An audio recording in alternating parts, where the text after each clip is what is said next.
Elon Musk waxay hantidiisu gaartay in ka badan 335 bilyan.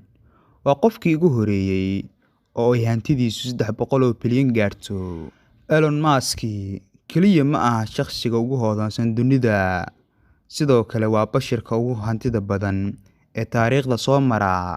Waxa uu hanti 150 bilyan ah ka sareeya qofka ku soo xiga oo ah Jeff Bezos.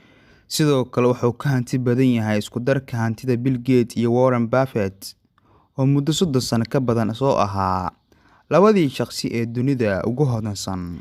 Elon 13 sano ka hor akoonkiisa wax 1 bilyan gaaraya kuma jirin. 2 sano ka hor lacagtiisu 38 bilyan ayay ahayd. Sanad ka hor 100 bilyan ayuu haystay.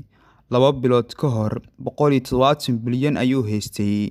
Maantana waa 135 bilyan oo waliba saacadan ay intaas ka sii badan karto. Muddo bil ah ayuu 100 bilyan in ka badan hantidiisu korortay. Maanta waxa uu ka dhaqaale badan yahay ama ka hodansan yahay 159 dal oo dunida ah.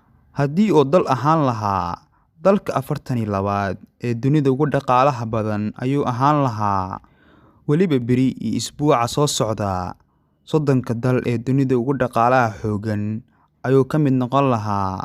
Musk waxa uu ka dhaqaale badan yahay dalal ay ugu horeyso dalka Pakistan oo 220 milyan ay ku nool yihiin oo nuclear ku hubeysan. Sidoo kale wuxuu ka hanti badan yahay South Africa, Islamida, Bangladesh, Greega, Finland, Qatar iyo dalal kale. Lacagtiisan xooliga ku socota alaab uu iibiyay iyo badeeco u gadmatay kama aysan imaan. Shirkadiisa soo saarta baabuurta korontada ku shaqeeya ee Tesla ayaa qiimaheedu sare u kacday, taasoo keentay in sheerar badan la gato.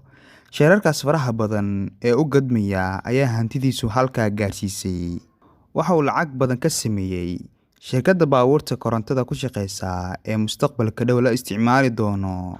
Hal abuur iyo fikradaha ganacsigu iyo suuq ballaarin oo hesha baa ka dhigi kara maalin gudaheed bilyaneer.